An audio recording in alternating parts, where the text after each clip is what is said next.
What's up, Jits? We're back at it. A little bit delayed with this video. You know, I've been enjoying the summer so far. But we are back to it with A-level content. Today, we're going to be covering the second chapter of the A-level course, which is in the book, chapter 20. And that is Electrochemistry. So, let's get right into it, shall we? Oh, okay. Sorry, stretching out. Okay. A little bit of a preliminary understanding for this chapter. A lot of this stuff's going to go over, the good old reduction oxidation thing. So just some refresh stuff before you finish watching this video. I would personally recommend looking back over your understanding of redox reactions. So, getting familiar with your oxidation numbers. Half equations too. Be sure to know how to write half equations, how to kind of deduce them, how they relate to oxidation and reduction, and how to combine half equations. So those are going to be the two key points before going into this chapter. But if you're feeling good as it is, you might as well kick it off. All right. So the first thing I'm going to cover, we're going to go with some introductory concepts of the chapter. I'm going to kick off with some definitions. So, intro. Let's see what we got. First definition, electrolysis. I try to be more prepared this time. I kind of had like a plan, but I'm not very good at this anyway. So, first thing we're going to do, we're going to introduce our term electrolysis.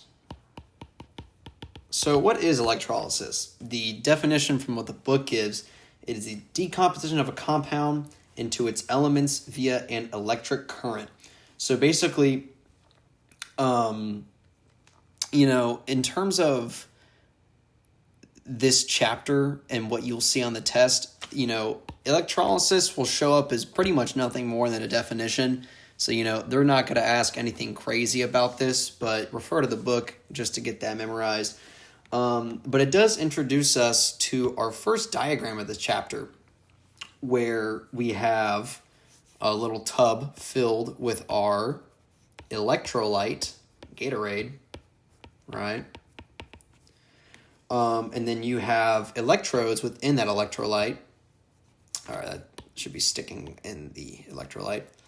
These are connected. One of these is your anode. The other one is your cathode. And then up here, you have your power supply. That should not be, it needs to be negative. So electrolysis, this is the sample diagram that the book gives for what electrolysis looks like. So there's two things in this diagram I didn't explain yet, or technically 3 or 4 if you count anode and cathode. But let's first talk about the electrolyte. So what is an electrolyte? The book gives the electrolyte is the compound that is decomposed during electrolysis. So that's the stuff that's going to be either molten, like a molten solid, or some aqueous solution. That's what your electrolyte's going to be. Now you have your anode and cathode. These can be put into a bigger grouping called an electrode. My handwriting sucks. Electrode. So within this group, you have your anode. Oh, whoops. Anode and cathode. So your anode is going to be your positive terminal, and your cathode is going to be your negative. Now, this might seem a little bit contradictory based on what we already know, because think about this, right? For example, you could have calcium 2+. We think of this is called a cation, right? Because it's positively charged. And then let's say we had chlorine minus. That is our, I don't know why I put parentheses, that is our anion, right? So when it comes to electrochemistry and labeling electrodes, the signs, as in the charge, are the opposite of what we're originally used to. So your cathode's going to be your negative, while your anode's going to be your positive. And the reason they named it like this, it's not to be evil, I think, but the reason they named it like this is so that you can kind of better understand where things are traveling. Because think about this, right? Obviously, we all know that positive attracts to negative. So think about this. If you have a cation, let's say we have our anode and cathode, right? So let's say on the left here we have our anodes. That's our positive. On the right we have our cathode. It's our negative. Let's say we had a cation, in this case calcium 2+, in our system. Which electrode will this travel to? Obviously the negative one, right? And this is why they named it this way. The cation travels to the cathode. So the prefixes match up. That's the way they were thinking about it. And if you had an anion in the system, that obviously would travel to your anode. So that's where they got that naming from. But that's kind of the introductory parts to our chapter. Let me get back to my planning that I am not very organized for. Oh my gosh. Make sure to like, comment, and subscribe, guys. You could skip through this while I'm at it. If I could find my planning. Okay, here we go. Define that, done. Done. Okay, diagram. Okay. Explain that. Okay, so we're good to go. Just like a little side note, here's the thing, right? For instance, like let's say we had this cell set up kind of like here. Let's ignore the chlorine. Let's say it's just with the calcium at the moment, but you have our electrolyte, right? You need to understand that during electrolysis, oxidation and reduction reactions are happening. So for instance, with this cation, calcium 2+, when that reaches the cathode, I mean, the reason this thing is negatively charged is because there are electrons that currently exist at this electrode. So once that calcium ion, or cation to be more specific, once it reaches that electrode, it's going to gain electrons. And guess what we call that? Reduction. So that would form solid calcium. So in this idea is a big part of this chapter. Being able to identify where reduction happens, where oxidation occurs, and what's more feasible based off of something called an electrode potential that I'll touch on earlier. But as a little side note, once this solid calcium is formed, that actually can be deposited on that electrode. And that idea of depositing the mass of something is used for some quantitative problems later in the chapter. That's just an intro to electrolysis in the chapter in general. But let's kick off to our first practice problem. So when it comes to this kind of problem I just outlined, when it comes to these type of problems, I can call this quantitative electrolysis. Okay, when it comes to these problems, there's one formula that is going to be our focal point, and that is Q equals IT. So if you've ever taken a physics course, you've probably seen this equation. Q, that is charge, measured in coulombs, which is a C, is equal to I, which is current, which is measured in amperes, and T is time, measured in seconds. So you're going to need to memorize this because on your actual test, there is no formula page. So every formula I show in these videos, you got to memorize. The formula packet does give constants. So like it gives you the molar gas constant, it gives you like Faraday's constant, Avogadro, like stuff like that, but it gives no formulas. So you're going to have to memorize those. So let's go into our first practice problem. If I could find one.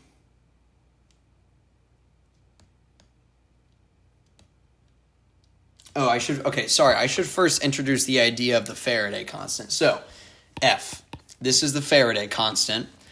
So Mr. Faraday some random guy they found on the street. This guy discovered that there are approximately 96,500 coulombs per mole of electrons. So it's not exactly 96,500. I think it's like 96,480 or like 450 or something. But for the sake of this test, all you need to know is 96,500. Plus in the formula packet, or not on the test, they will provide that number. Exactly, 96,500. So what we're going to do is we're going to relate the equation up here to the Faraday constant to half equations to solve a problem. So let me just give a practice problem so you guys can kind of better understand this. So the first one I've got in my notes. Okay, find mass of lead, Pb, deposited at the cathode. So remember from earlier how I mentioned like once something got reduced, it got deposited as a solid. That's what I was referring to up here when I showed this calcium being reduced to a solid. That's what I meant. Deposited at cathode when, here's some numbers, 1.5 amps of current flows through molten lead for 20 minutes. So I didn't write down the question verbatim. I said the question verbatim, but I didn't write it down. So just, be aware of some gaps. So a couple preliminary things to help you out. The atomic mass of lead is, 207 grams. And the Faraday constant is, as I wrote down earlier. So the first thing we have to do, I guess I should have wrote this down. So it said it flows through lead to bromide.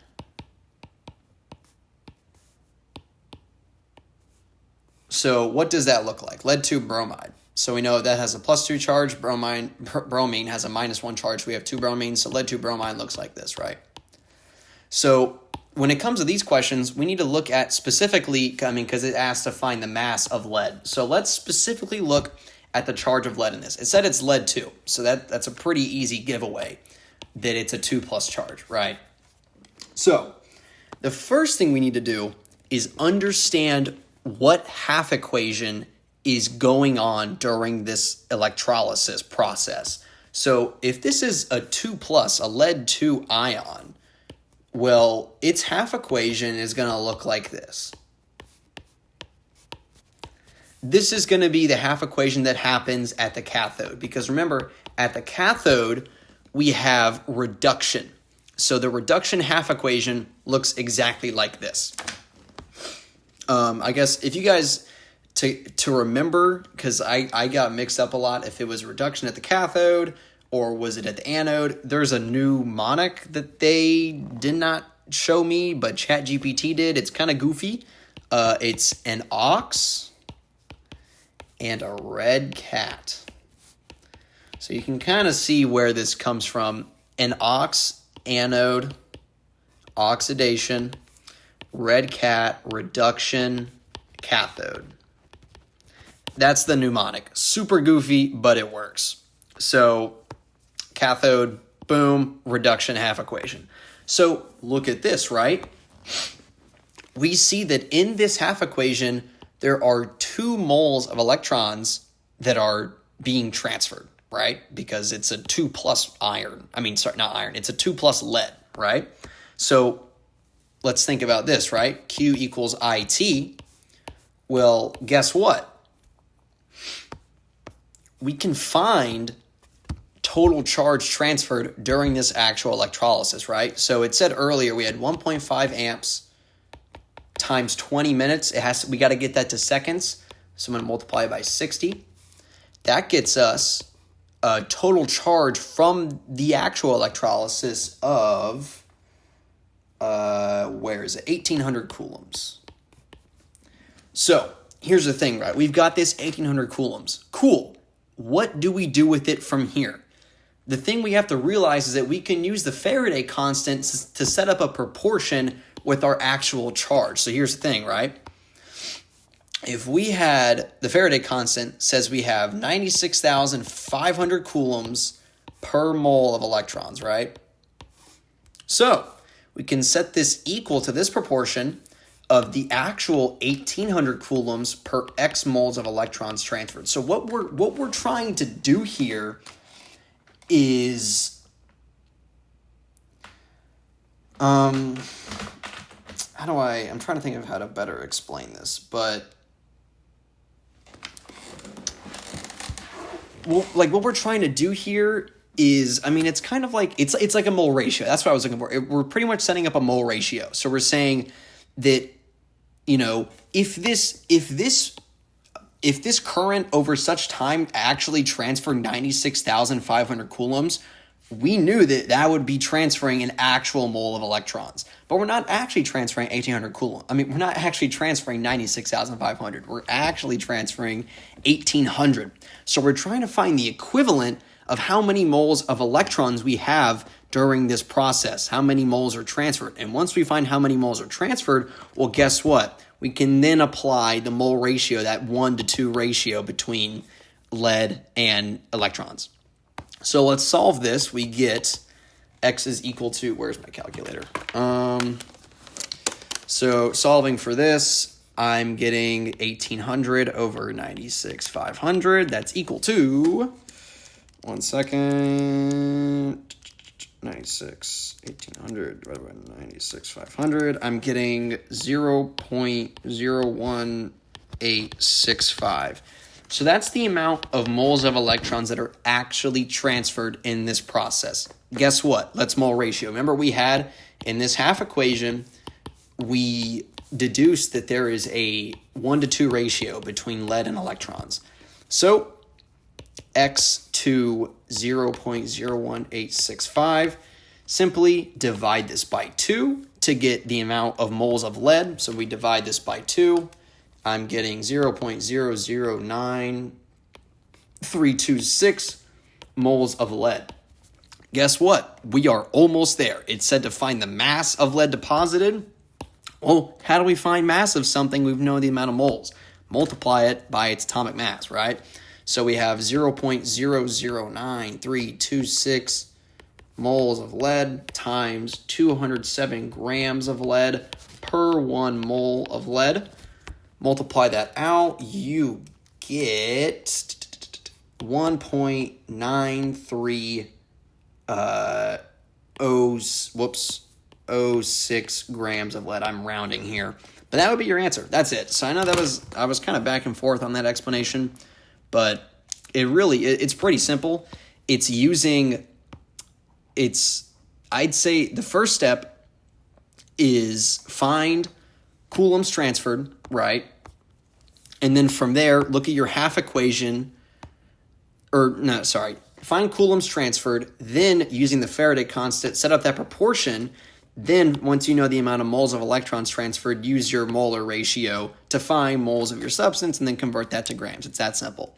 What they also like to do, they might ask you to kind of do this reverse. They might say 1.52 grams of lead was deposited, and they might give you 20 minutes, and they might give you the Faraday constant and the half equation, but they might ask, what was the current running through? What was the amps of current? So you might just have to work backwards from that sense. But these questions are pretty simple, involving the calculations. Just knowing how to use the Faraday constant, set that proportion, using molar ratio, and you guys know how to do that. So let's move right on to the next topic. Let's see what my notes say. Did that. I could do the other thing. Volume. Okay, so I actually will go over this question because not all half equations are created equal. Some of them are super goofy. So let's do another practice. Practice 2. Find volume of oxygen produced. Remember, since oxygen is a gas, naturally that is, we're not solving for mass, we're solving for volume, right? So that's, your good old 24 dm cubed, per mole stuff. So it says at RTP, when sulfuric acid is electrolyzed for 30 minutes at a current of a half amp. So here's our next practice equation. So the previous question, our half equation was very simple because it told us that it was lead 2, so we knew it was Pb2 plus. We knew that reduces with 2 electrons. Super easy half equation. The thing with oxygen is that it does not exist as just like O2 minus. That's not how it works. The way oxygen works is it likes to exist in the form of the hydroxide ion. So we can understand that the half equation here is hydroxide oxidizing to oxygen gas, because obviously it says find volume of O2 produced. It's telling us that oxygen is going to be a product of this reaction, right?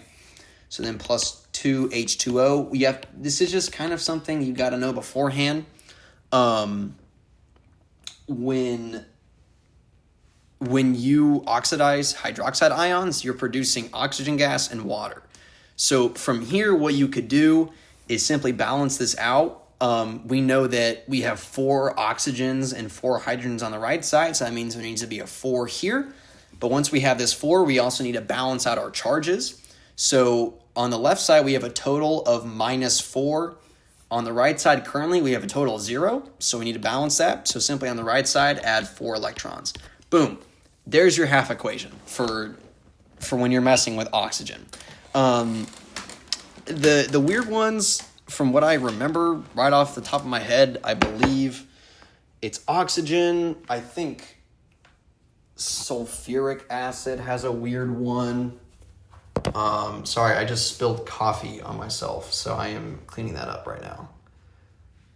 It's sulfuric acid. It's the only ones I think they'll ask about regarding this test. Maybe something like sulfur. That's always a weird one. Like if they like sulfur, like hexafluoride or SO2, sulfur dioxide. I wouldn't be surprised if that is a weird one, but I have yet to see that on any question from any past paper I've looked at. So should be good in that sense. Sorry, I'm still cleaning up from this stupid mess. Feel free to skip past this part. Anyway, back to it. Let's solve the equation. Now that we have our half equation, we have an understanding of what our mole ratio looks like, right? So how do we find the amount of electrons present in this electrolysis reaction? Well, guess what? We know the Faraday constant, and we can also deduce the amount of charge transferred because it gives us time and current. Q equals IT. Total charge transferred is going to be that half amp times 30 minutes, but we got to convert that to seconds, multiply it by 60. I'm getting a total of 900 coulombs. Let me double check that. 900 coulombs. So, boom. Now, set up a proportion. 96,500 coulombs per 1 mole electrons is equal to the 900 coulombs and our unknown amount of electrons. So, let's solve for the amount of electrons. X is equal to 900 divided by 96,500. 0.009326 moles of electrons. So, guess what? We have our moles of electrons. From here, we now have to find, look at this, right? Our mole ratio from O2 to electrons is 1 to 4. 1 to 4. Geez, my voice left.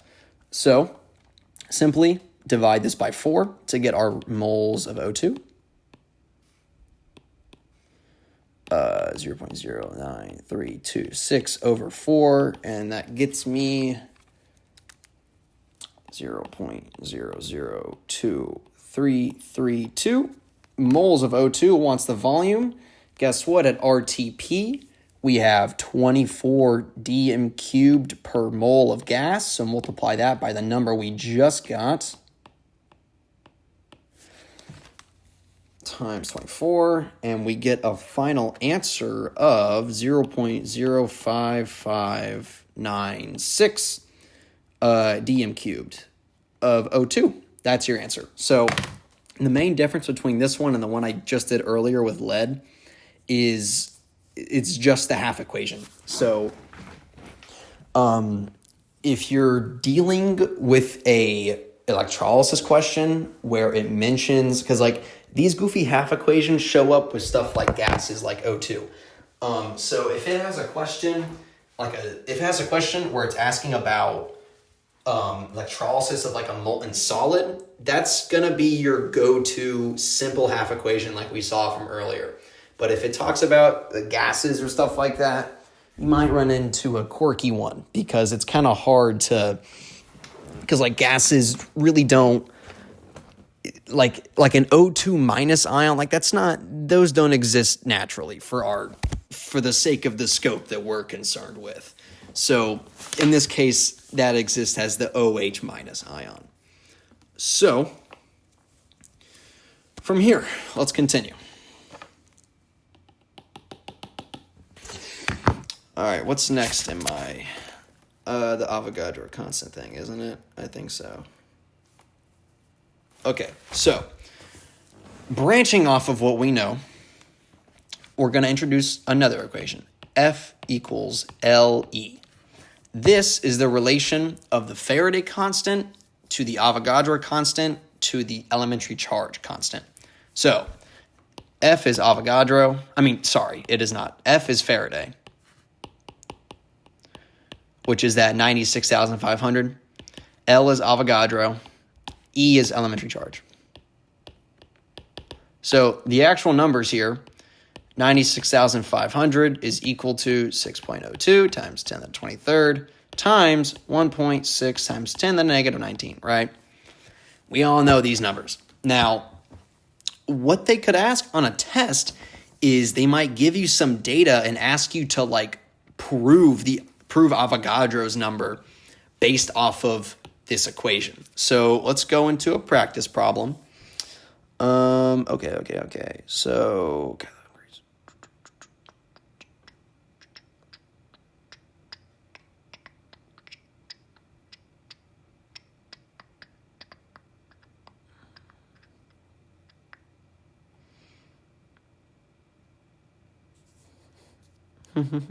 okay. So the question here, we're dealing with copper sulfate. Yep. So it gives us some data, right? And like the general problem behind this is like proving F equals LE. So what we can do, it gives us some initial data. It says a current of 0.2 amps is run during this electrolysis for 34 minutes. And once this is done, they took initial and final readings of our anode, right? So keep in mind this, right? Remember how how reduction happened at the cathode and solid was deposited on the cathode? The opposite happens at the anode. Solid is removed from that anode. So what does that look like?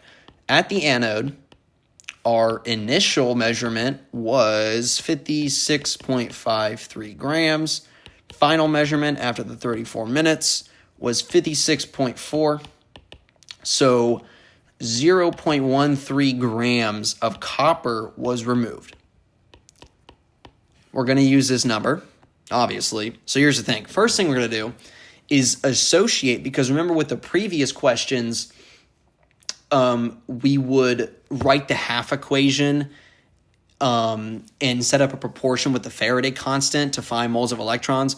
Well, for the sake of this question, we're trying to discover the Faraday constant. So we can't set up that proportion normally regarding electron. But what we can do, because remember, our previous proportions related current to moles of electrons, right? Not current, charge with moles of electrons. Since we don't have a number for charge yet, we're going to be relating mass. And this is the symbol for proportional 2 moles of electrons. So we found the mass, but now, I'm so stupid, not moles of electrons, charge. Sorry, because we can find charge, but we technically can't find moles of electrons because we don't know the half equation, we don't know the Faraday constant, whatever. Okay, so let's set up this proportion, mass to charge. First, we have to find charge, right? So we can discover that from the amps and minutes. So our total charge is going to be equal to 0.2 amps times the 34 minutes. Got to convert it to seconds. That gets us a charge of 408 coulombs. Is that right? Yes. Okay. So now that we have our charge and the mass removed, we can think of this as they took 408 coulombs to remove 0.13 grams of copper, right? And we can set this equal to how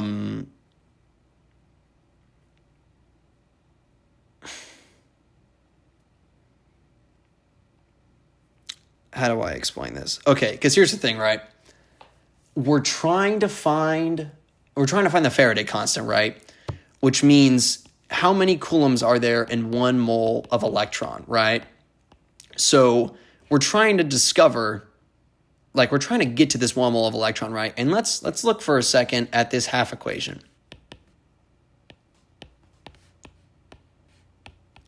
So copper, at least in copper sulfate, that's where I got that 2 plus from, that copper sulfate.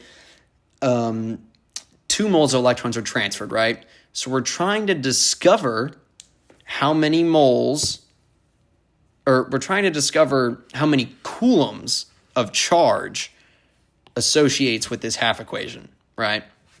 So look back at our proportion, right? I guess I should have wrote this at the start. The molar mass of copper, or the atomic mass of copper, is 63.5 grams, right? So we can set up this proportion. If it took 408 coulombs to remove 0.13 grams of copper, we can say, well, how many coulombs does it take to remove 63.5? So you solve for this, because that's the atomic mass of copper, right? So that charge we get somewhere in here, you get 1, let me just double check with my calculator, 408,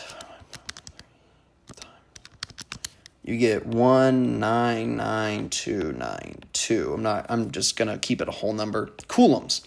And that is per mole of copper, right? But look at this.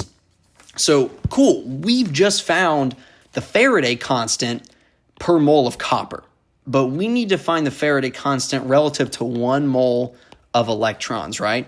And if we look back at our half equation, 1 mole of copper associates with 2 moles of electrons. So this is really 1,99292 coulombs per 2 moles of electrons. So to convert this to per mole of electrons, divide this by 2. That's simple. So when you do that, you get 99646 coulombs per mole of electrons. And as we know, the Faraday constant is really, 96,500 coulombs. So obviously it is off by a bit, but that's expected with experimental error. So that's the really horrible explanation I gave for these types of questions. Just to kind of recap, to make this a bit more straight, basically, if they ask you a question that says, prove Faraday constant, it's the same kind of process. You have to look at your half equation. You have to find total charge. But instead of working with the Faraday constant, you're instead going to work with mass, because we don't know the Faraday constant yet, so we can't really work with that charge to moles of electrons proportion that we previously knew. So you just kind of got to work around that from there. But it's the same concept of setting up that proportion and then simplifying from there based off of how many moles you have and your good old mole ratio. So I apologize for that, but now let's get into the next big thing of this chapter. Electrode potentials and half cells. This is the bulk of this chapter. This is the tricky stuff. All right, so definitions. So, okay. What is electrode potential? Let's define that. Let me go back to what my thing says. Where is my definition?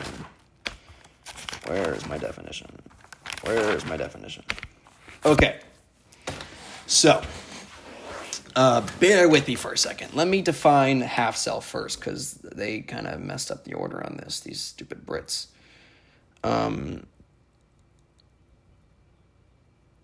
Where is the half cell equation? Or the definition of a half cell? Does it not give the definition of a half cell? Here it is. Okay, so a half cell. What is a half cell? Half cell is 1/2 of an electrochemical cell. So, like that says electrochemical cell. What we saw earlier with electrolysis, right? So with electrolysis, we saw both electrodes within our electrolyte, right? But an electrochemical cell is combining two half cells, right? So a half cell would look like this. It has its own electrolyte with its own electrode in it. That's a half cell. So when you combine two half cells like this gets you your electrochemical cell. So understand that a half cell is simply just one of these within the electrochemical cell. The definition the book gives: 1/2 of an electrochemical cell, it either donates or receives electrons to or from the external circuit when connected with another half cell. So I'll kind of expand on that in a little bit, but let me define electrode potential. So electrode potential is abbreviated as this, as an E, right? And you also will see E naught to define standard electrode potential, kind of like how you have, standard enthalpy change of reaction, stuff like that. But electrode potential, not necessarily the standard, is voltage measured or potential difference measured for a half cell compared to another half cell. So, looking back at this great diagram I drew, if we simply set up a voltmeter right here, the reading on that voltmeter is electrode potential. It's that simple. It is a potential difference between your two half cells. And that is a big concept within this chapter. So, let's first take a look at, should I describe that stuff first?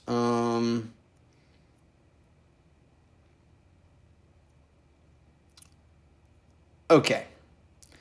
Let's put electrode potential into terms. Let's understand it with half equations. So let's look at the reduction of copper. So first understand that because obviously these half equations, these are reversible reactions. So we could think of these as going either way, like this, 2+, based off of whether or not it's being oxidized or reduced. But understand that whenever you are looking at the value of electrode potential, understand that refers, because like in the book, it will say the higher the electrode potential, the more feasible the forward reaction. When you might be wondering, well, which one is forward? And when it refers to that, it's always referring to this equation, the reduction side of the equation. So when it says forward reaction, forward is essentially synonymous with reduction. So you just got to keep that in mind so you don't get confused when you're thinking of, is this referring to reduction being feasible or oxidation being feasible? So let's think about this, right? Electrode potential, the more positive electrode potential is, as you heard me say earlier, the more feasible the forward reaction is. So, forward reaction refers to reduction. So the more positive your electrode potential, the greater the reductive potential is of that ion. So, vice versa. The more negative your electrode potential is, the less feasible the forward reaction. So the opposite, the greater oxidative potential, I think. Oxidative potential. I want to fact check me on that. But essentially, easier oxidation. This one is easier reduction up here. So differentiating between what a positive electropotential means and a negative electropotential means is key to this chapter. You must memorize this difference, or else you will be deported. You have to memorize this. So let's kind of relate this. I'm going to kind of kick this off into how this relates to the half cells. Basically, the idea between positive, negative electropotential, when they were defining these guys back 2 billion years ago, when they were defining these terms, they pretty much said, okay, let's think of a more positive E value to be a more reactive metal. A less reactive metal. So, okay. You don't really need to know this, but I'll just say it just because a more positive E value means that molecule, that atom, is less reactive. And that kind of makes sense, because if we look at our half equation, right, we can understand the more reactive something is, it's kind of a way of saying the happier it is when it's not in its normal state, right? So the less reactive something is, the more it wants to be in its standard state. And looking at this half equation, its standard state is when it's going to be when it has a charge of 0. So the less reactive it is, the more it wants to be like this, which means this reaction happens more spontaneously. Now, vice versa, the more negative is, the more reactive it is, essentially meaning it's happier when it's not at a charge of 0, meaning that the reverse reaction is more feasible. They usually don't, I have yet to see a question where they ask you to relate reductive potential with reactivity of an ion, but just keep it in your back pocket. I much more emphasize the stuff up here. You have to know this. This stuff about relating how reactive it is to its reductive potential isn't as important, but it helps for understanding some of this stuff. But let's first understand something first, right? So you might be wondering, well, if these super smart guys, right, if they wanted to measure electrode potential of something, what was the need for, because obviously what I showed earlier, we had electrolysis where everything is in one bin, and then we had an electrochemical cell where we have 2 separate bins, right? And you're probably thinking, well, why do we need to set up an electrochemical cell made up of 2 half cells? Why do we need this to measure voltage? Well, let me show you. If you've got everything in one whatchamacallit, right? In one cell, basically when you try to measure the voltage, the book calls it an electrical double layer, where basically if you look at this electrode, it's got, so like let's say this is your anode, right? And then, so obviously the anode is positively charged, and you've got negative things surrounding it, obviously, because negative attracts a positive. So when you try to set up a voltmeter to this, it's really difficult to measure negative to positive, because this is what they call the electrical double layers. That's why that's what brings up the need to set up two separate cells. Just, once again, this is one of those things that, like, they never bring up on a test, but you never know when they might, because they're British, and they're British. So that's it. So, now, as with any type of, when you're establishing a standard unit of measurement, right, you need to have something as your base reference. When it comes to electrochemistry and electrochemical cells, we have the SHE, or the standard hydrogen electrode.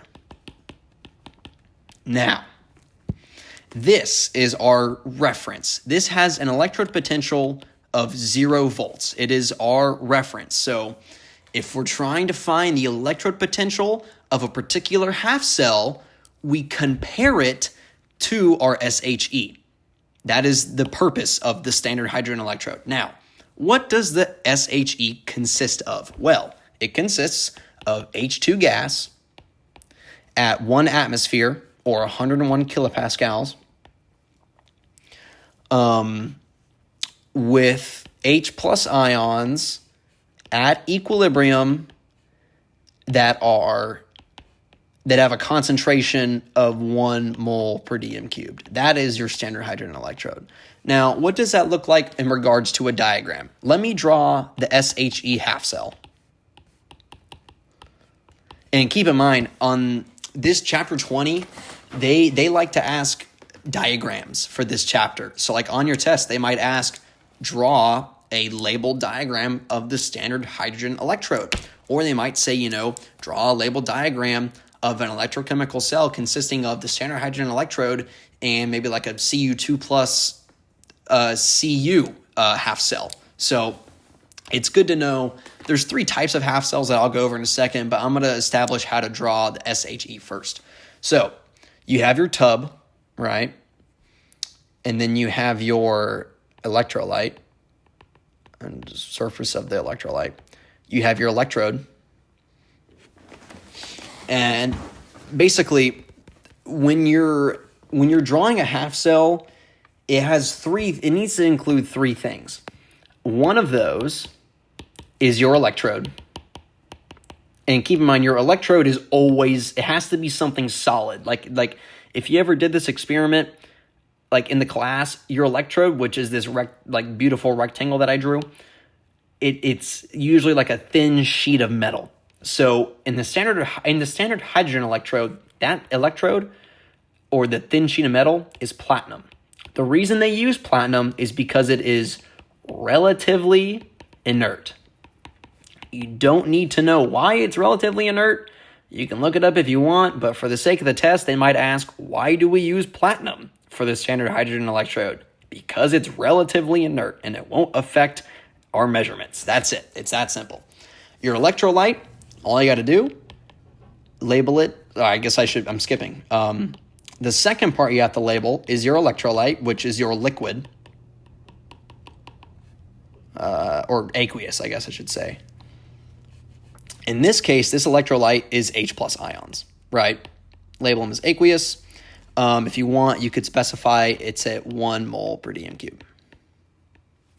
And the third thing you have to get is your other component. So every half cell has the thin sheet of metal as the electrode and something as the aqueous solution. Your third part depends on the type of half cell you're working with.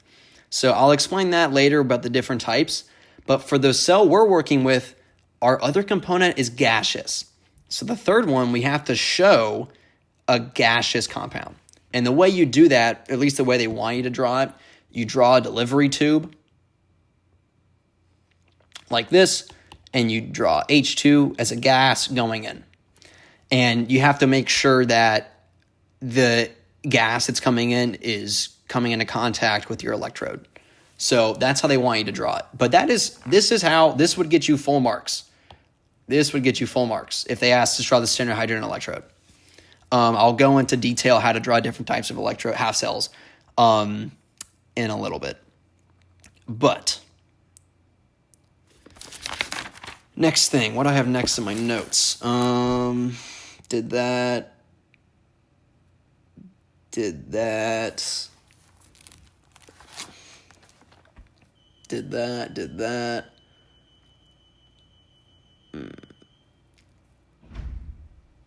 I guess, okay, I'm already on to combining half cells, I guess. So I guess I will tackle that immediately. Let's see what example I have. Okay, so let's first define standard electrode potential. So notice the word standard.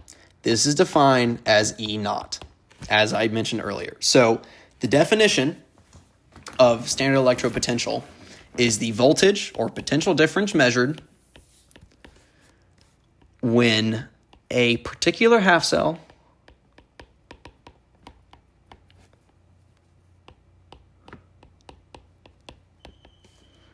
is, how do they say it?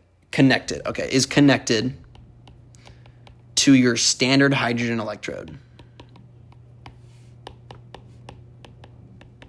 So, let's say they want you to draw that. Let me describe the 3 types of electrochemical cells, right? Oh, I guess some tests are picky. Like, I remember I've seen a couple past papers where it says define standard electrode potential. Sometimes this would get you full marks. Other times they also want you to include at 298 Kelvin, 101 kilopascals, and ions at 1 mole per dm cubed. Sometimes they want you to specify these conditions. Obviously, they will not take marks off if you include them, but they didn't want you to. So if you ever see this on a test, include the conditions all the time, just for the sake of getting that extra mark. But there are 3 types of half cells. One is your metal ion. So an example of this would be what I mentioned earlier, Cu2 plus, or I guess I should make it correlate, Cu2 plus. Another one, non-metal, non-metal, and the non-metal ion. So, what we just did, this number 2, this is an example of a standard hydrogen electrode. So like H2 gas along with its ion. Any gas, like another one could be, I think, what was another one they used? Was it, I wonder if it was chlorine. I forgot what it was. But if you've got gas or a liquid, boom, you've got a non-metal ion. So, third one is ion and ion. I know, kind of goofy. So, an example of an ion one would simply be like Cu2 plus and Cu plus. So, let's look at what each of these look like. Number 1, which is our metal ion. The example I'm going to be using, Cu2 plus. Sorry, correlate it. And Cu2 plus, right? So let's see what this half cell looks like. Draw your tub. Electrode. So let's get the parts we need. 1, the electrode. My good old rectangle, right?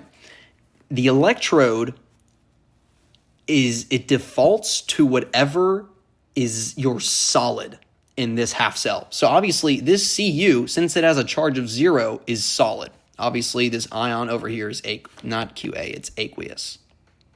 So since we have a solid in our half cell, the electrode is copper. That's it. So like with the standard hydrogen electrode that I mentioned earlier, since one component was gas and the other component was an ion, I could go back to it. Since it was H2H plus, this is a gas, this is aqueous. Since neither of these are solid, the electrode is defaulted to platinum. But since we actually have a solid in our half cell, our copper becomes our electrode. The electrolyte is whatever ions we have available. So in this case, that is Cu2+. And guess what? That's it. Boom, there's your half cell. Let me see if I got a picture of this or a description. I don't think so. But, I mean, yeah, that's it. You have your electrode and you have your electrolyte. It's that simple. The second one, electrolyte. So the steps I like to follow: 1, label your electrode; 2, label your electrolyte; and then 3, if there's anything left over, and by left over, I mean, is there anything from this that I have not included? I included solid copper as the electrolyte. I included solid copper as the electrode. I included the copper cation as the electrolyte. So I've got everything I need. Boom, complete. The second one was non-metal.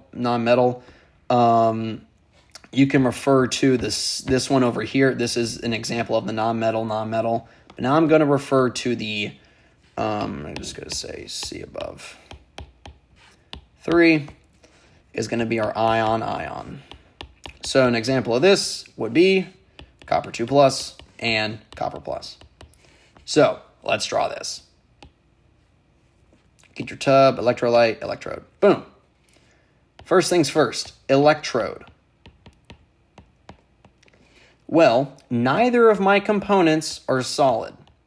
So what does that mean my electrode defaults to? Platinum. Boom, this is platinum. Now, the electrolyte, both of my components are aqueous. I guess I should have said this earlier, but anything that's aqueous is part of your electrolyte. So you can label this as Cu2+, Cu+ aqueous.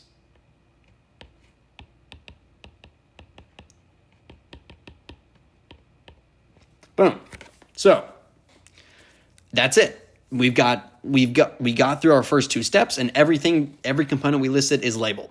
So that's it. Those are the 3 types of half cells that they might ask you to draw. Now they could take it a step further and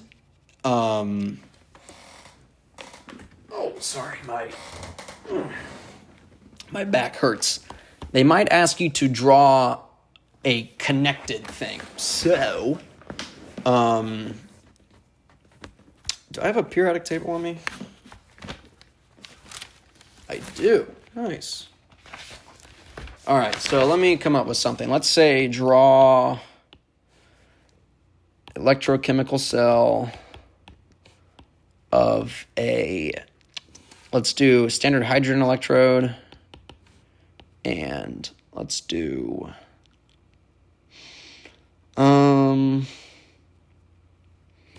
zinc.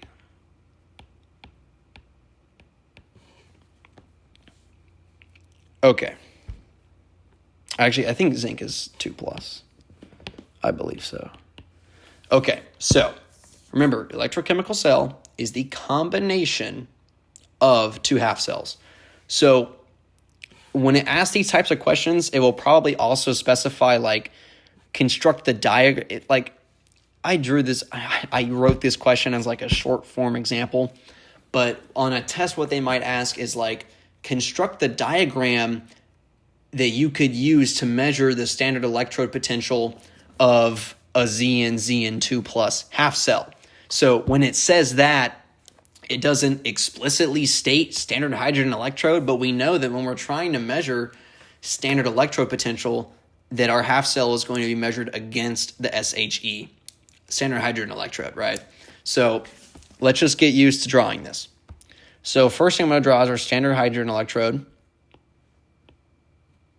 Obviously, this is going to be H2 as a gas and H+ as aqueous. If you're wondering what state of matter or what phase your components are in, just think of what it exists of naturally. So obviously H2 exists naturally, and by naturally I mean like at RTP, as a gas, right? So there's no solid in our components, so this is platinum. Our only ion of our components is H+. We're missing H2, so that gets funneled in through our tube, H2 gas.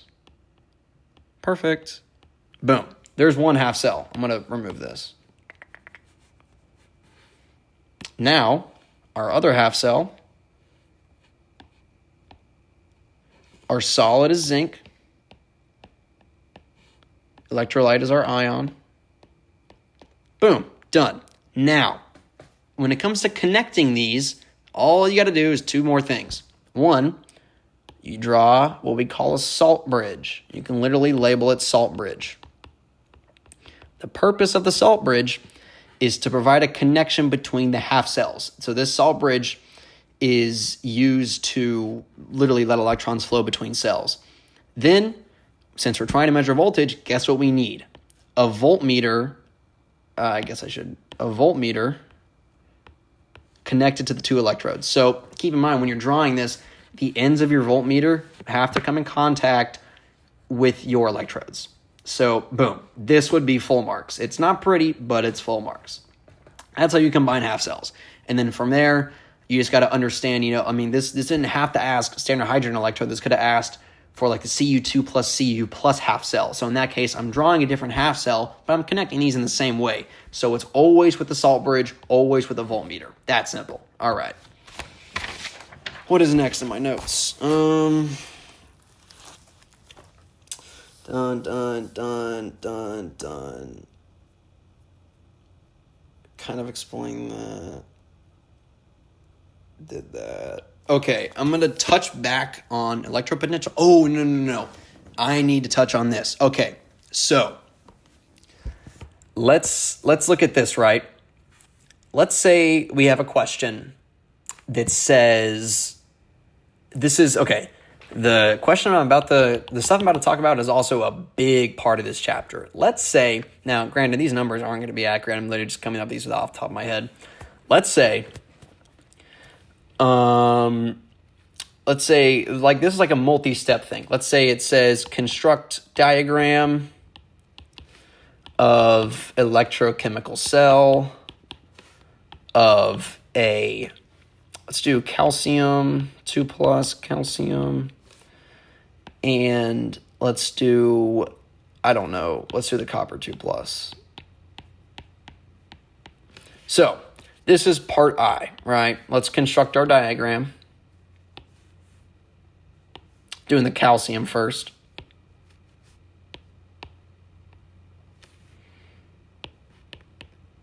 Whoops. Now I'm going to do the copper. I do not mean to box that off. Whoops.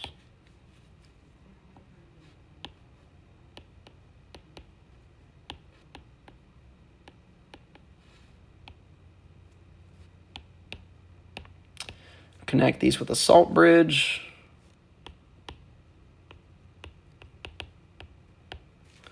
And then voltmeter between the electrodes. Boom. That is full marks for that question. Now, it might ask you, it might give you the following. Let's say part 2.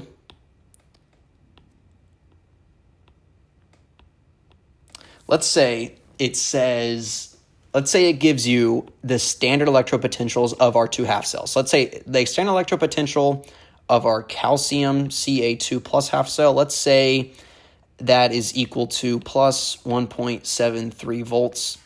And then let's say the electropotential of our copper cell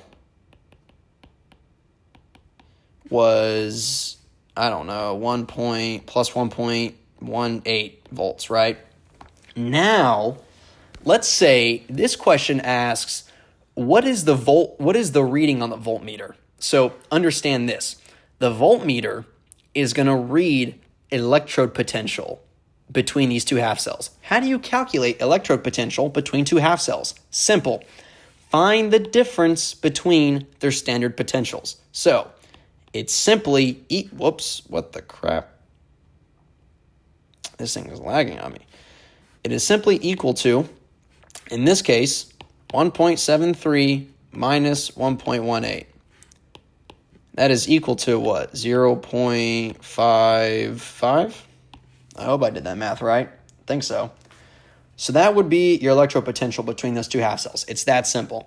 So the formula for that would simply be electropotential is equal to the absolute value of E standard 1 minus E standard 2.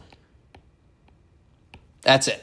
It's literally just the difference between the numbers, the positive difference that is. That's that simple. All right, now let's say part 3 asks this. It asks you to label the negative electrode. And keep in mind, the negative electrode is simply our cathode. Okay, why is this so laggy? I'm going to make a new note real quick, so maybe it's not as... All right, so I had a slight issue. My screen stopped recording, so I recorded like the last 30 minutes of this video without... Or like, I didn't get the video for the last 30 minutes of this without realizing. So I'm restarting from here. I'm going to start back off on the question that says label cathode and anode. So I'm a bit more somewhat prepared this time. So let me look back at what I had before. Ended off. Okay. So let's say, right, just a quick, I got to refresh myself. So if we had a electrochemical cell where one of these, we have our calcium, Ca2 plus, and the other cell was copper.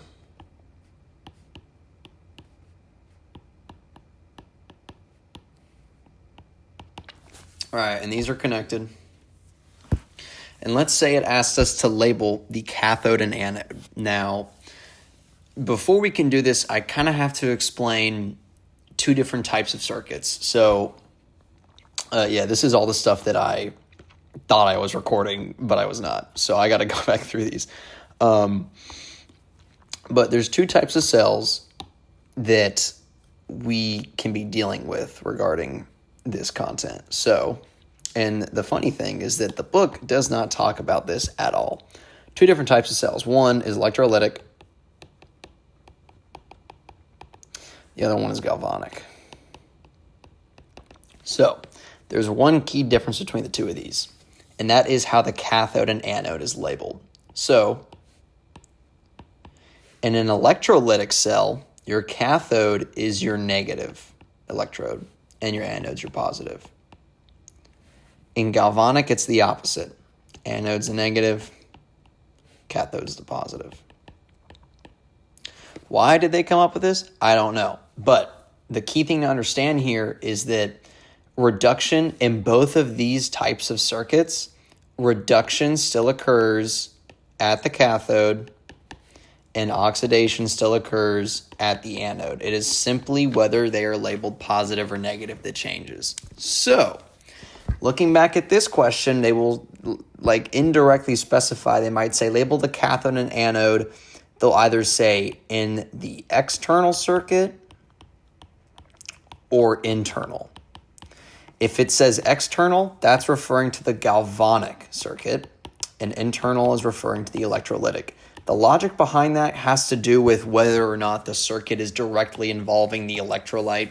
You don't really need to fully understand the true foundations on which they differ, but all you got to know is internal is electrolytic, external is galvanic.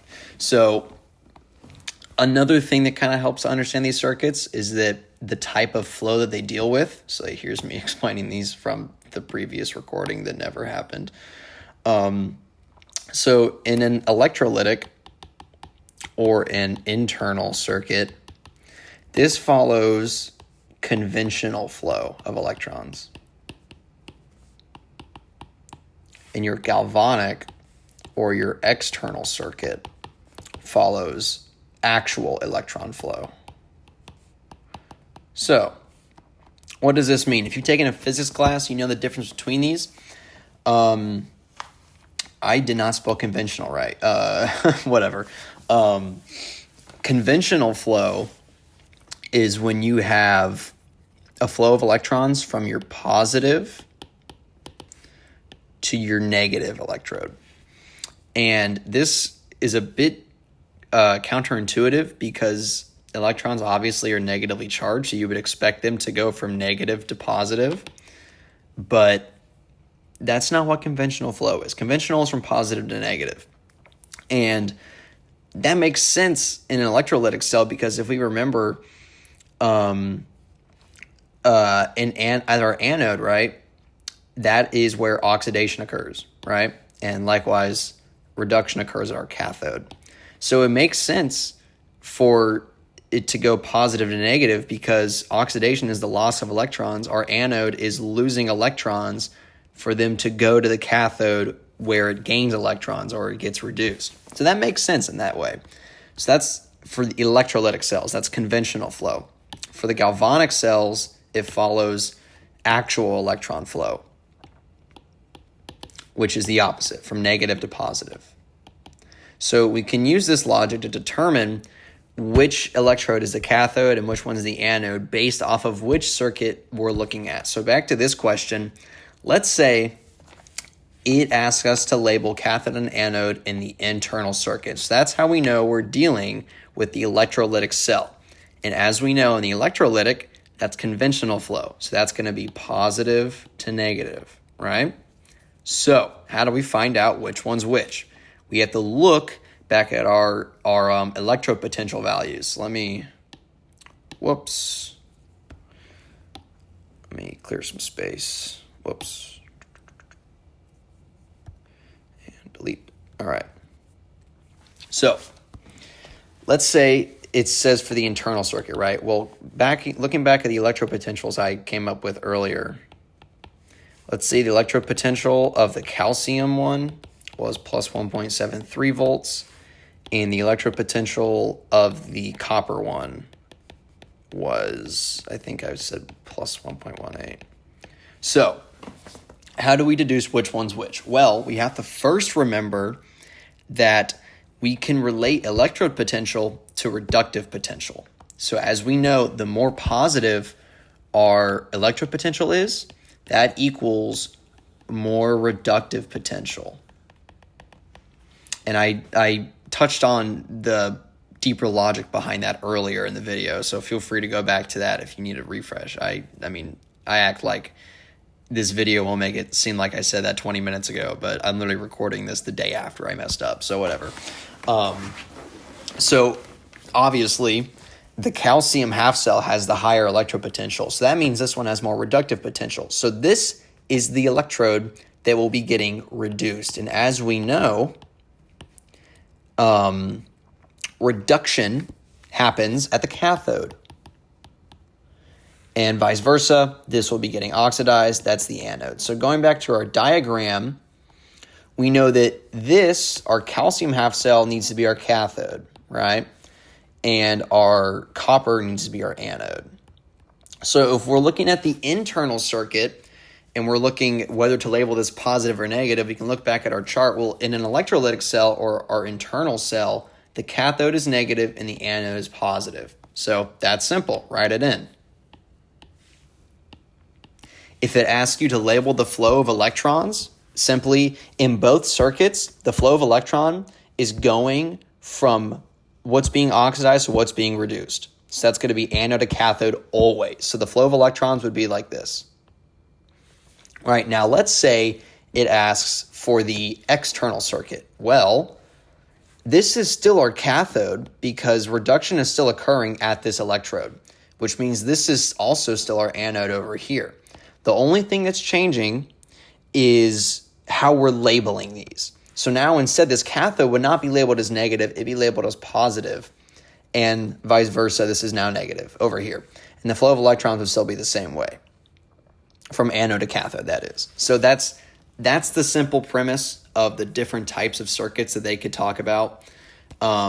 They usually won't explicitly say electrolytic or galvanic. They will usually say internal or external, and you just got to know which one's which. So moving on, let's see what I talked about next. I already talked about that. Oxidation. Yeah, just keep in mind, electron flow is always from oxidation to reduction. So when you're looking between the two different types of circuits, it's just a matter of, oh, is this labeled as negative to positive, or is this labeled as positive to negative? That's all you got to know. Okay, let's move on to this next part. So I've got some electrode potential set up. So let's say we had a part 1 question. Ignore the answer. Let's say we had a part 1 question, right? We were given electrode potentials of 2 different half cells. We have one for silver, one for zinc, right? Let's say part 1 is find the electrode potential between these 2 half cells. As I mentioned earlier, to find electrode potential between 2 half cells, you simply find the difference between their standard potentials. So we do that, take the absolute value of the difference between their electrode potentials. So the reason I'm doing absolute value is because that allows you to pretty much combine these in any way, in any order, and you'll still get the right answer. So the answer here would be 1.56 volts. That's it. That simple. All right, now let's say it says construct an overall equation for the reaction within the electrochemical cell between these 2 half cells. So like once we combine these 2 half cells, what is the overall equation that is happening once electrolysis begins? So to deduce, obviously we're going to be combining half equations here, but keep in mind half equations are equilibrium equations. So we have to find which direction is going to be our forward reaction that we're going to use once we combine. And to deduce that, we have to use, guess what, electrode potentials. So here's the way we do this, right? I've already written out the 2 half equations for our 2 half cells, but now we have to do, because remember, I kind of wrote it down here, this half equation can go either way. It can look in the reduction process like shown here, or it can look in the oxidation process, which it simply would be the other way around. But we have to use electrode potentials to decide which one we got to use once we're combining. So, as we remember, a more positive electrode potential means greater reductive potential, right? So obviously, our silver half cell has the more positive electrode potential. So this is going to be what's being reduced. Vice versa, our zinc is going to be oxidized. So now, let's write out our individual half equations, right? Oops. All right. We know silver is going to be getting reduced, so we can write the forward reaction that way.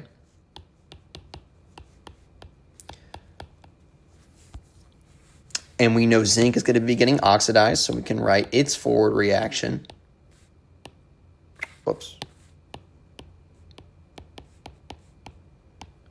So, boom, we've got reduction over here, and we've got oxidation right here. So, now, you guys should know how to combine half equations. Simply get everything to a common multiple, get your electrons to a common multiple. I see that I have 2 electrons in our zinc half equation and only 1 in our silver, so I have to multiply my silver equation by 2. Once I do that, I can combine them. Electrons cancel, like you see here, and we get a final equation shown here. And to double check that, obviously you can check your amounts of elements on each side. We have 2 silver over here, 2 here, good, 1 zinc, 1 zinc. The other way to check it is check your charges, right? I have a +1 charge on this silver times 2 gives us a total of +2 on our reactance side. And then on our right side, I have a single 2+ charge on our zinc, giving us a total of 2+ on our products. Boom, 2+ on both sides, checks out perfectly. Holy crap, what did I do? Oh, okay, I know what I did here. Okay, so another thing they kind of like to test you on is how, because like when we've been talking about electrode potentials, this has always been at 1 mole per dm cubed, right? But they want you to understand how electrode potentials change when concentration changes, right? So remember, when we're talking about electrode potential, the half equation that is referring to is the reduction forward reaction. So let's look at zinc, right?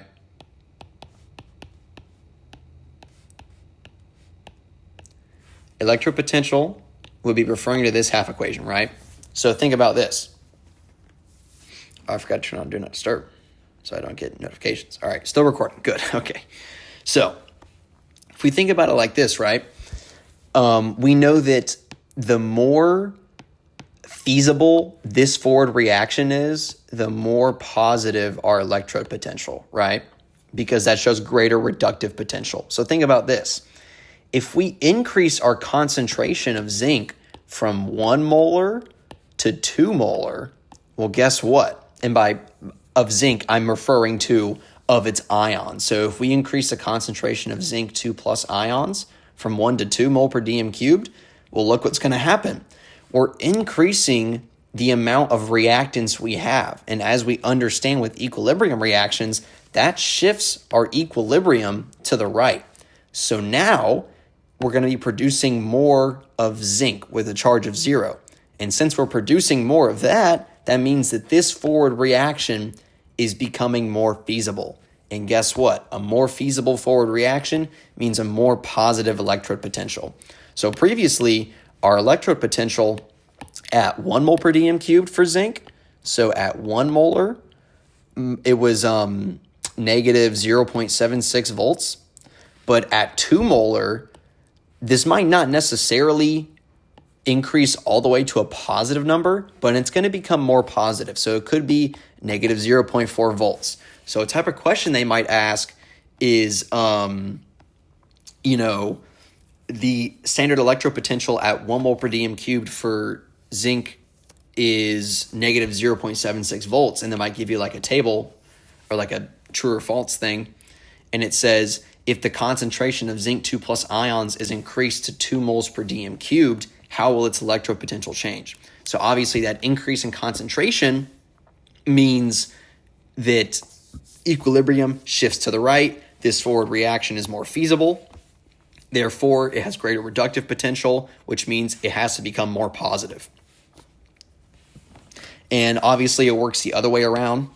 So let's say if we went from like 1 mole per dm cubed to like a half molar, so concentration decreases as I drew here, that means electrode potential also decreases. It becomes more negative. So it works the other way around. All right, last thing. We're doing great.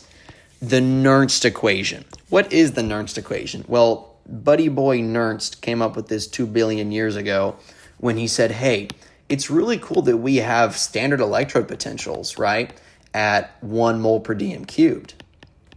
But Nernst said, what if I want to find electrode potential when I'm not at 1 mole per dm cubed? Well, this guy said, let me come up with an equation. So he came up with the Nernst equation. This is it right here. Electrode potential is equal to standard potential plus RT over ZF ln of the concentration of the oxidized ions over the concentration of the reduced ions. So it's a pretty hefty equation. This does not show up in your test. There is no formula for this that is given to you, so you have to memorize this. R, this is your molar gas constant. T is temperature, so in this case 298 Kelvin at RTP. F is the Faraday constant. Z is moles of electrons transferred. So to deduce the value of Z, you have to look at your half equations. Let's say we're doing a practice problem with Fe3 plus Fe2 plus half cells, right? So what I did here, we were given the standard potential of plus 0.77 volts. So I plugged that in. That goes right here in the equation, which would have been this variable. I plugged in R, T, and F. I'll get to Z in a second. I'll talk about the oxidized and the reduced. So basically, it says find electrode potential when the concentration of Fe2 plus ions is 0.15 moles per dm cubed. So keep in mind, since it did not mention anything of the concentration of 3 plus ions changing, so that means it stays at its standard concentration, which is 1 mole per dm cubed. Now, how do you deduce which one goes in the oxidized and which one goes in the reduced? It's very simple. Your oxidized state, or your oxidized ion, is simply the ion with the more positive charge. It is the one that has lost more electrons, which makes sense because oxidation is losing electrons. If you ever forget, you can simply draw out that half equation.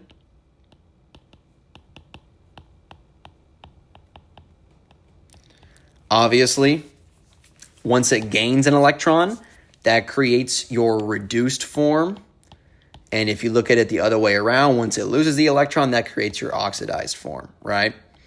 So our Fe3 plus ions did not change in concentration, so we keep a 1 on top.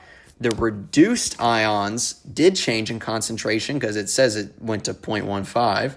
So boom, that goes on the bottom. So we got everything we need except for Z. How do we find Z? Moles of electrons transferred. Look back at your half equation. How many moles of electrons are in this half equation? The answer is 1 electron. That's it. So Z is 1. Plug in 1 to there, put this in your calculator, get an answer, boom. That's it. You end up getting 0.819 volts for this particular question. Hypothetically, if we had the half cell of Fe3 plus Fe plus, our half equation looks different. So in this case, there's actually 2 moles of electrons being transferred. So that means Z would be 2, not 1. So just keep that in mind. It does mention another form of the Nernst equation in the book. It mentions E is equal to E standard plus 0.059 over Z log base 10 of oxidized over reduced. This is based off of the assumption that these 3 values remain the same. So if you're ever not doing this equation at RTP, this form does not work, which is why I recommend memorizing the other one.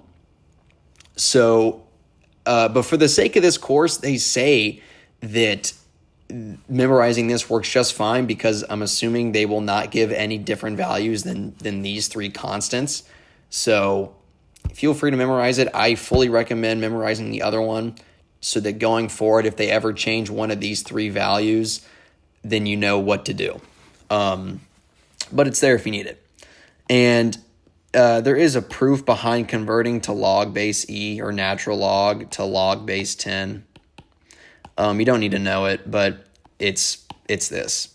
Natural log is equal to 2.303 log base 10. That's derived from the fact that E to the 2.303 approximates to 10. So cool, you know. That's all I got. So got to wrap this up. I'm about packing for the beach right now. So that's about all there is for electrochemistry. It's a pretty hefty chapter. A lot of stuff that they just didn't like to tell you. You know, they like to keep secrets from you, them Brits, you know. And I believe that's all I have. Let me double check my notes, but I mean, it should be all I got. Oh no.